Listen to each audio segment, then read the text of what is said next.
All right, welcome into Steelers Talk Yinzers. My name is Jack Sperry. Today, I am going to be predicting every single move that the Pittsburgh Steelers will make in 2023 NFL free agency. But before we get into today's action, are you a true Steelers fan? Steelers fans want to stay in the loop of everything that's going on during the offseason, okay? That's what we provide here on Steelers Talk. Next week, free agency, there's going to be breaking news. It's going to hit, and you're going to want to get the scoop on all of it. So go ahead, subscribe to the channel. Make sure you turn on notifications as well, because we might be going live anytime next week if there's a big move. If they sign Bobby Wagner, if they trade Deontay Johnson, if something big happens for the Pittsburgh Steelers, this offseason, we are going to be going live, so make sure you're subscribed and notified so you're always up to date on everything Pittsburgh Steelers. All right, so starting off here, I'm using the cap calculation of Steelers Depot here, who says that after everything here, before the league year, Steelers are over the cap by just about $1 million, so just over $900,000. So at the end of the day, they need to make some cuts. So here are some of the guys that they could end up cutting if they wanted to. William Jackson III, cornerback, saves you a ton of money, has no guaranteed dollars whatsoever. Chukwuma Okorafor, if you wanted to cut him, you could save $10 million or about that if you make him a post-June 1st designation. Then you got Mitchell Trubisky, backup quarterback. He's got a big cap hit. You could save $8 million of that if you cut him. Miles Jack, another $8 million. Levi Wallace, $4 million. Kella Witherspoon, another cornerback, dealt with injuries this past year, $4 million. Montravius Adams really did not perform well at nose tackle, 2.5. Gunnar Olszewski with 2. Miles Killebrew with 2. And then Arthur Maulet would save you $1.5 million. Now, I think that they're going to cut 4 of these players. So those are the guys that could potentially get cut. I think they're only going to make 4 cuts because the Steelers, I think they're going to try to keep the band together and try to compete for a title with mostly the guys that they already have. So these are the 4 guys that I think the Steelers are going to cut. William Jackson III just makes too much sense. It's too big of a cap hit next year for somebody that hasn't proven himself to the team. Team saves $12.1 million by cutting him. Then Montravius Adams, nose tackle, $2.5 million. Just did not play well last year. He needs to hit the open market. Saving $2.5 is a no-brainer on that one. Gunnar Olszewski and Miles Killebrew, the other guys I would cut, each of them giving the Steelers an additional $2 million. So before I get into the moves that I would make in free agency, go ahead right now and subscribe to the brand new NFL Draft channel that we have here at Chat Sports. It's called NFL Draft by Chat Sports. You can find it at youtube.com/chatNFL. And if you're like me, you can't get enough NFL mock drafts, prospect analysis, prospect rankings, team needs for all 32 NFL teams. That's what we're going to be providing for you guys on NFL Draft by Chat Sports. We got a bunch of great interviews from some of the top prospects at the NFL Combine. You're not going to want to miss those. Guys like Joey Porter Jr., guys like Jordan Addison. We got a bunch of great interviews on there. You're not going to want to miss it. And at the end of the day, guys, more subscribers to this channel equals more videos. So if you want more mock drafts, team-specific mock drafts, more prospect analysis, go ahead and subscribe right now. The more subscribers that we get, the more videos we can do. And go ahead and do me a favor. Once you go to these videos, comment Steelers in there and let them know that Steeler Nation represents the channel, because we care about the draft. We care about our Steelers. We want to let them know that Steeler Nation has the best fan base in the entire NFL. So go ahead and do that for me right now. Again, youtube.com/chatNFL and subscribe to the brand new NFL Draft channel here at Chat Sports. Okay, so now Mitchell Trubisky. So you might have noticed that I didn't cut Mitchell Trubisky, but what I would do is I would give him an extension so you can lower some of that cap hit that he has in 2023. Right now, a backup quarterback, paying somebody over $10.5 million as a cap hit for a backup quarterback just doesn't make sense, guys. I'm going to lower that by giving him a 2-year extension, making it so that each year he's making $6 million per season. That's much more frugal. And, of course, next year's cap hit would be $6 million, which would save the team $4.62 million in savings. Now, if you cut him, it's going to be $8 million in savings. So maybe for you, maybe you think it would be better if the Steelers just cut bait with him altogether. But I think Trubisky's somebody that's worked well with Kenny Pickett. He's played in the offense before. He He's won games as a Pittsburgh Steeler. I think it's worth keeping him around if he's willing to take an extension. And at the end of the day, you are still saving over $4 million in cap room. So let me know in the comments section right now, if you were in charge, what would you do with Mitchell Trubisky? Type C if you would cut him, or type K if you would keep him. Personally, of course, I'm keeping him. I would just give him an extension. But if you want to cut him, that's perfectly cool with me as well. So after all these moves, after the cuts, after the extension, all that good stuff, they have about $22.3 million left to spend in free agency. To me, with all the guys that the Steelers need to re-sign, all their needs that they need to address, that's not going to quite cut it for me. So I'm going to restructure Minkah Fitzpatrick's contract. So right now, his cap hit is $18 million for next year. That's quite a bit. So I'm going to convert $12 million of his base salary. He's got about $14 million in base salary next year, to a signing bonus that gets distributed over the next 4 years evenly. So at the end of it all, his new 2023 cap hit is going to be $9 million.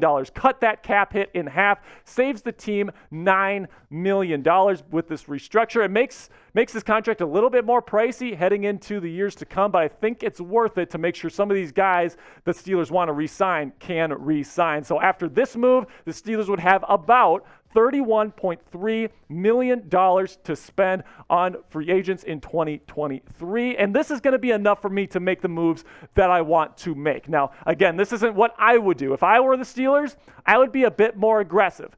But I think the Steelers are going to be trying to be a bit more conservative, bring back their guys, and try to run it back with the guys they had towards the end of last season when they went on a run and almost made the playoffs. So keep that in mind. First guy that I think they're bringing back, Terrell Edmunds, strong safety, has really good chemistry with Minkah Fitzpatrick, has been with the team for a while, and right now Pro Football Focus is projecting that the Steelers could get him on a 3-year deal, $3 million per season for a total of $9 million. That's a great deal if you're asking me. Somebody that already has established chemistry with Minkah, somebody that's been in the system, someone that's a great blitzer in my opinion. This is a great deal and a great value for the Pittsburgh Steelers. I think they make this move every day. And speaking of safeties, I have them bringing back another guy, Damontae Kazee, and right now the Steelers can get him for about $2 million a year. So if he's willing to take a 3-year deal at that price tag, I'm bringing him back for 3 more years because I really love what the Steelers defense looks like when you got Minkah Fitzpatrick, Terrell Edmunds, and Damontae Kazee on the field at the same time. They can do so many different things on defense. They can disguise coverages. They are just a bloody fantastic defense with these 3 guys on there. Damontae Kazee is a hard worker. He's a great locker room guy. Getting him for just $2 million per season and giving this Steelers defense the versatility it needs is really, really important to me. I think he's going to be a great addition for the Steelers this offseason. Next up, I'm going to add a linebacker here, Robert Spillane, on a 1-year, $2 million contract. Somebody that's been in the system, somebody that knows the defense, somebody that started to play pretty darn well towards the end of last year. You can get him on a cheap contract. I'm going to take that all day long. Fourth on my list, Derek Watt.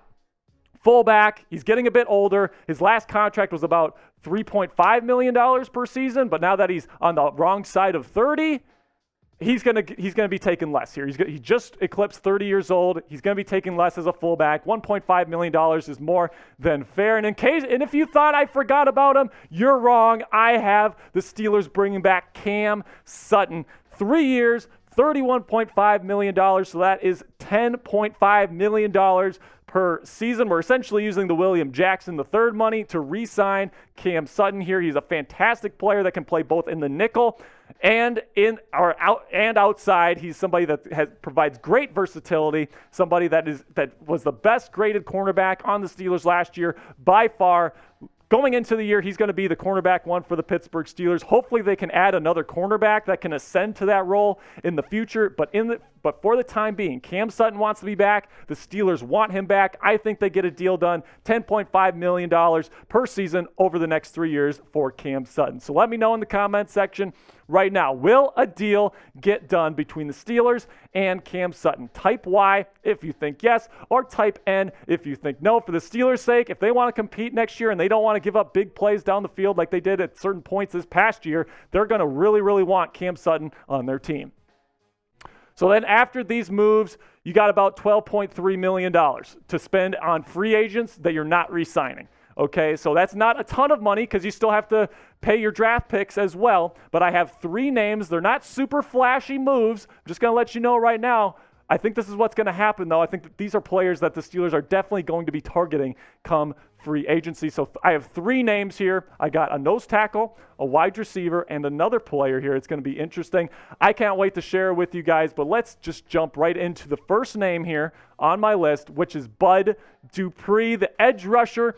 He's coming back, guys. He's coming back to be the rotational third edge rusher, to come in on third downs, late in games, be that fresh curveball to send defenses when TJ Watt and Alex Highsmith, it's in the fourth quarter. You know, it's late in the game. You're up by 6 points, and you need a big stop. You need a big sack on third down. You bring in Bud Dupree. He's fresh. He is lightning in a bottle, and he's healthy. He is one of the best pass rushers in the National Football League from the outside linebacker position. He's had a couple rough few years, so he's going to be coming at a bit of a cheaper contract. And honestly, he might be asking for a bit more than $3.5 million per season. But if he's willing to come down here, if he's willing to come down to about less than $5 million per season on a 1-year prove-it type of deal, I think it's a great fit for Bud Dupree to come back and pair with TJ Watt and Alex Highsmith, who is arguably one of the best, if not the best, pass rushing duo in the National Football League when fully healthy. You add Bud Dupree as a rotational specialist, pass rush specialist on third downs. I think that it becomes even more scary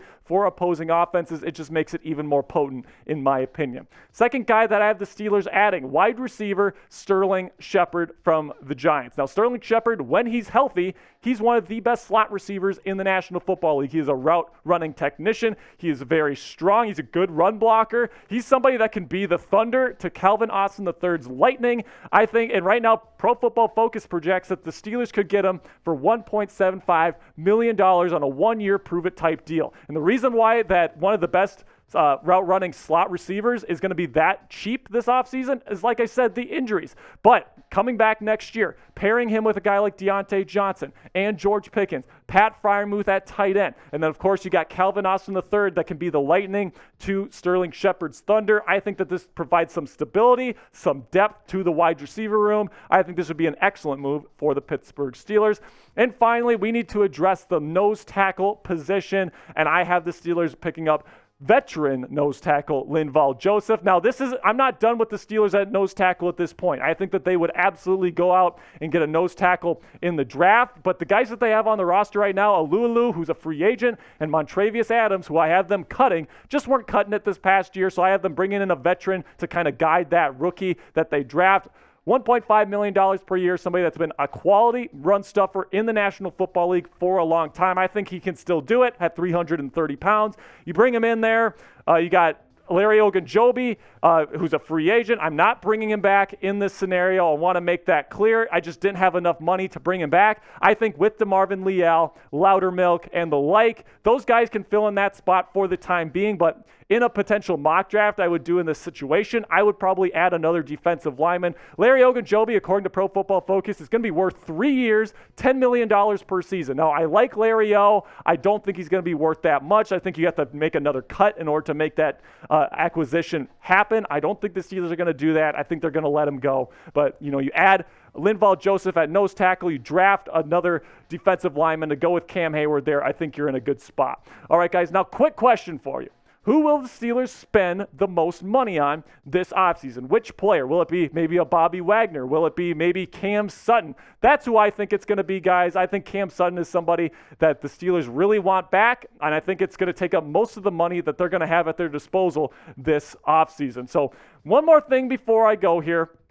I want to give Alex Highsmith his due, and I want to give him the extension that he rightfully deserves. I'm going to give him a 4-year, $20 million average base salary extension here. I think that he's earned it. I think that he's got one of the best spin moves in the National Football League. Pairing him up with TJ Watt for the foreseeable future, I think, is something that the Steelers really, really want to do and solidify that pass rush. So go ahead right now and like this video if you think Alex Highsmith has earned that extension. I certainly do. I would be clicking that like button. It's a free and easy way to support the channel. Helps push this video out to other Steelers fans. So do me a favor, click that like button right now if you love Alex Highsmith.